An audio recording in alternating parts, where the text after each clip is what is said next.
Welcome back to The Samplist, everyone. It's great to be with you. My name's Greg. Today, we're diving into something truly special. David Forner's Legato Expressive Guitar, a contact instrument that fuses the emotional resonance of ambient post-rock with that cinematic legato storytelling. This library is driven by two performance layers. On the left, lush polyphonic pads and sustained textures ignite when you play softly. On the right, an expressive monophonic legato unfolds, switching between four distinct legato styles, all controlled by key velocity. You'll need the full version of Contact 5.8.1 or higher to run this. It is not compatible with the free Contact player. It downloads at a touch over 3 gigabytes. At the time of writing, Legato Expressive Guitar is currently priced at $109 US. And just a quick note, while David kindly provided us with a free license for this library, he's had absolutely no input into the making of this video. We do not receive any payment for our videos. Our independence is something we hold in high regard, so you can trust our unbiased opinion. Stick around as we explore workhorse presets, tweak the expressive controls, and share a short composition crafted with Legato Expressive Guitar.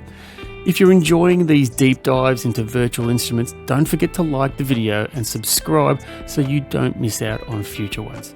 Okay, let's jump right on in. Here we are, we have loaded up Legato Expressive Guitar. I've chosen Contact 8, but of course, as I said earlier, you only need a minimum of Contact 5.8.1, but don't make the mistake, it has to be the full Contact, not the free Contact player. And as usual, David has given us a beautifully simple and clean user interface. I'll say from the outset that those who follow this channel will know that I have done previous videos for David's earlier instruments, from most recently the Bellevue cello. I also did the Barbarian cello, his Lux violin, and the Eldorado master guitars. So over the course of the last year and a half or two since I've been familiar with David's work, I've seen this growth in his mastery of this art. And you can see and also hear, obviously, that maturity, especially when it comes to legato, which David has spent quite a lot of time exploring the nuances and the detail and the programming to give an increasingly more convincing performance. So let's take a brief look around of what this instrument offers. It's essentially, to my mind, almost like two instruments in one. There's a left-hand panel, you can see in that auburn brown color, and a right-hand panel, which is the blue. The left-hand panel is a series of enigmatic post-rock style pad guitar sounds that have been derived from all the samples that David has produced, of which you can see 20 different types of pads with the familiar attack, decay, sustain and release controls to add further color if you wish. On the right hand side is the legato. Let me briefly describe the features and I'll demonstrate shortly. Up the top, the legato or fast legato options. Legato, as the name suggests, you can turn on and off the legato and play the notes polyphonically or monophonically. The fast legato setting allows you to cater for more rapid legato transitions. There is the regular note followed by some velocity controlled transition into a regular note through a slide and sustain and then just a straight up slide. There's also a couple of key switches to control things like semitone and full tone trills. Down the bottom, an offset, which gives you the opportunity to control how far into the legato transition you want to bite, and a fast legato threshold. You can determine at what speed the fast legato is triggered. And you get not one, but two lush reverbs, because this guitar has that very, as I said earlier, post-rock ambient quality, and that lush reverb really makes it sing and resonate. Okay, so to recap briefly, if you play with a velocity of lower than 30, you will activate the pads on the left-hand side. If you play with a velocity of greater than 30, you will activate the legato panel. So to be specific, within the right-hand panel, if you play with a velocity of between 30 and 75, you'll activate a regular note. And then if it's under 75, you get a transition. You can hear that legato transition. Beautiful. But if you hit the second note with the overlap, so these are overlapped legato notes, and then you play with a value greater than 75, you get a slide and a sustain. A slight little slide, and that finishes on the sustain. And finally, if you overlap your notes and play at higher than 110, you get pure slide. Slight subtle difference, but it's that color that really makes a difference. So you can chain them together, or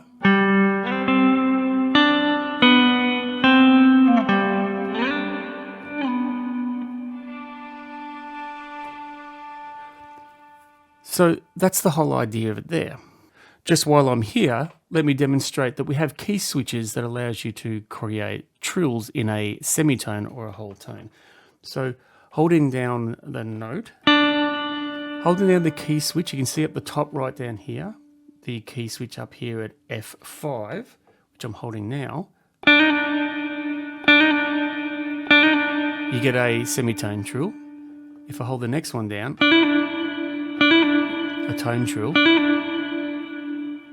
And the one at A5, a descending trill, and descending full tone trill. So again, adding some lovely color if you program your key switches to add in there. Now, that's difficult for me to play in real time because I've got a left hand playing some pads, the right hand playing some legato. I don't have a third hand to play the key switches in real time, but I'll show you how in my composition later on. So I'll try now to play this in real time by playing a soft left hand under 30 in velocity, activating the pads, and then on the right, I'll use my right hand to play a legato passage.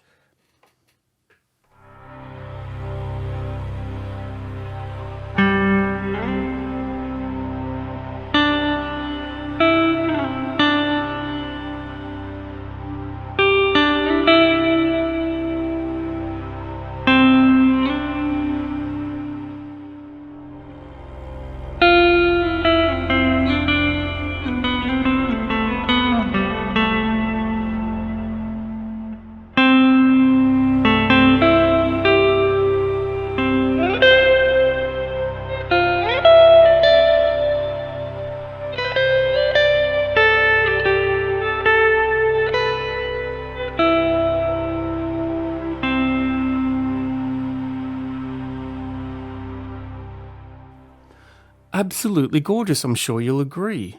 And I should just take this moment just to show you some of the other pads.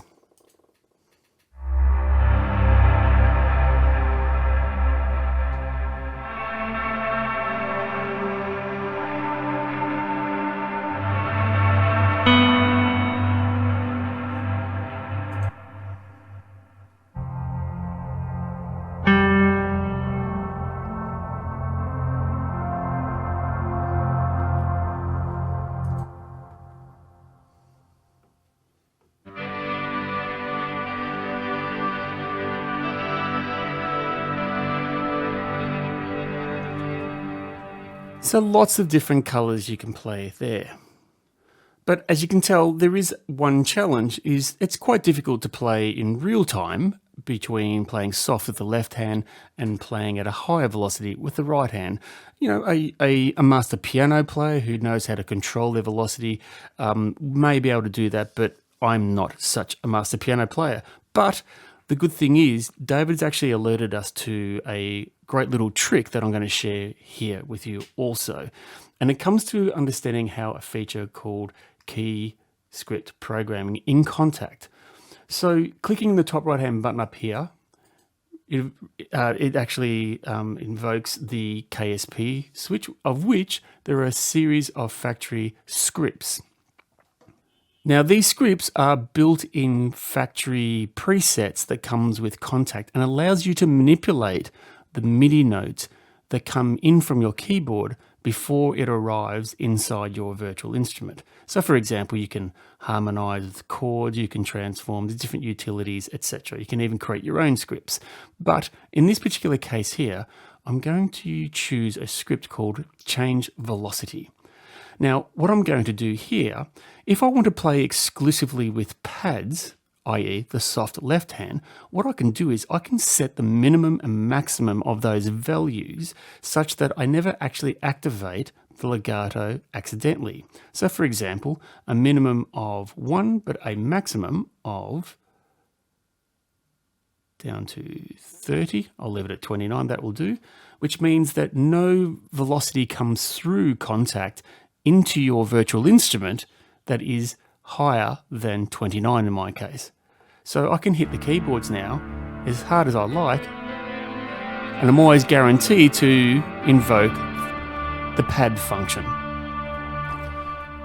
Conversely, if you want to create a exclusively right-hand legato, you can set the minimum here to 30, because as David highlights in his manual, that anything that's 30 or higher, or in my case 31, and up to a maximum, we'll make it 127, is guaranteed to trigger the legato. So again, without concern of my right hand, how it plays, I can now be guaranteed to play exclusively the legato.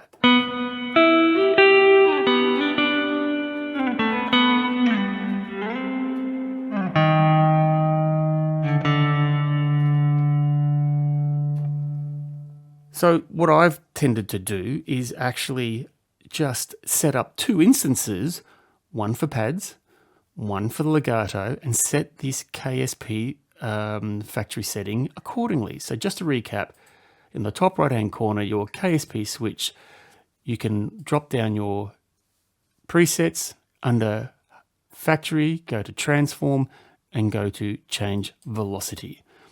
Adjust your minimums and maximums accordingly, and you'll be guaranteed that you'll be able to activate either the soft pads if it's below 30 or the legato if it's above 30.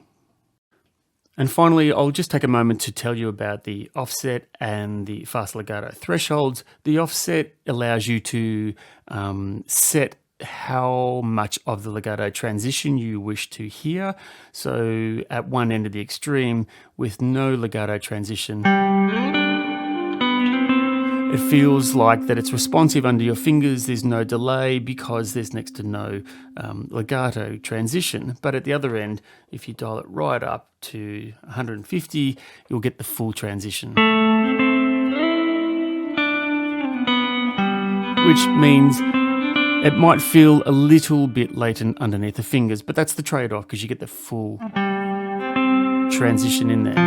I think I've typically found somewhere around about, I think about 225 is a pretty good balance between the two, but it's dependent on your needs. The fast legato threshold allows you to set the value at which you can trigger the fast legato, again, assuming that it's switched on here. So what this means is, at this value here of 285, I have to play quicker than 285 milliseconds to activate the fast legato. So a normal legato, but have a quick little passage, you'll see the fast trigger.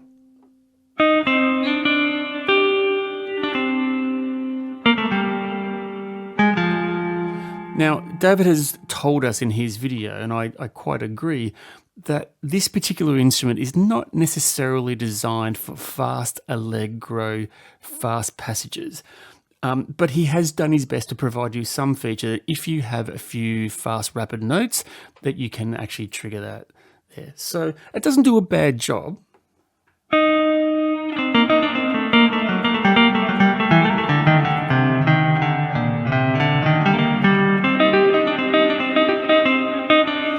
But fast, repeating flourishes, it's not terribly, it's not designed to do that anyway. But bravo for adding that feature, because it does actually add a lot more realism into your compositions.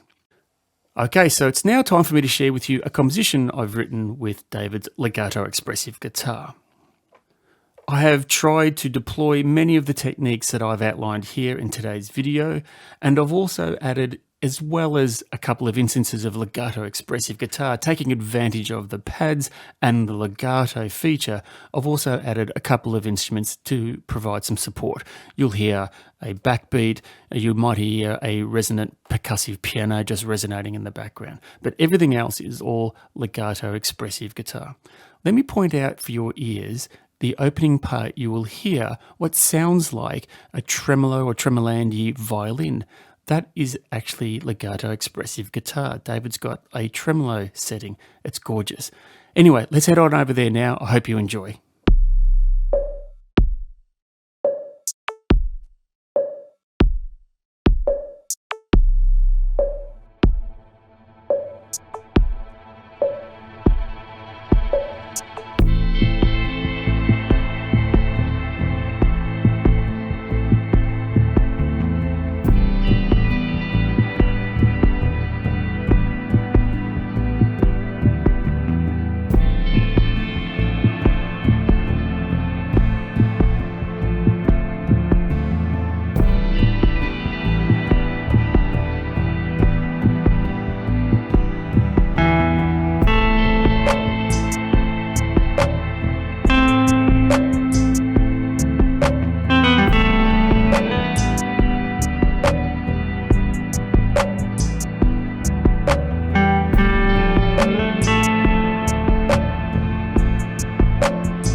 So now to my final thoughts.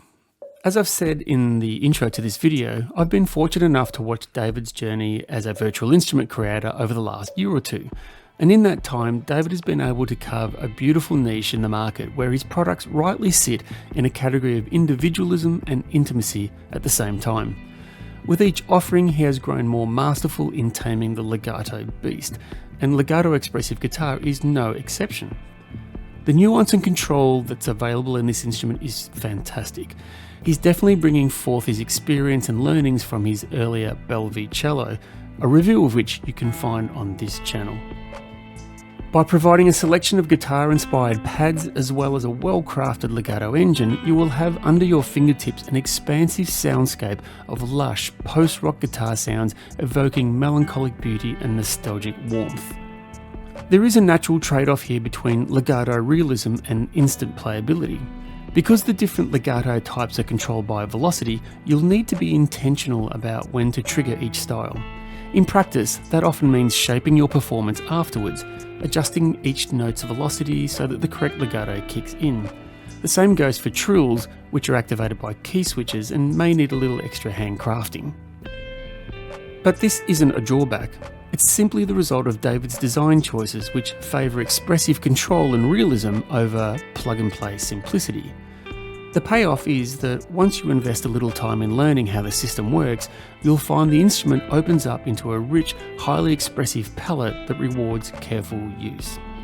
So in short, David continues to legitimately push boundaries on how to create legato instruments, and has once again created an instrument that deserves your attention. If you love that post-rock ambient sound, then this is one to watch out for. And that's it for today's video. Thanks for making it this far. I hope you learned something really valuable today. If you want to show your support for our channel and the tireless hours we pour into these videos, then smash that like button and be sure to subscribe to make sure you don't miss the next one. That's all from me. This is Greg signing off for The Samplist, hoping your world continues to be filled with music. See you on the next one.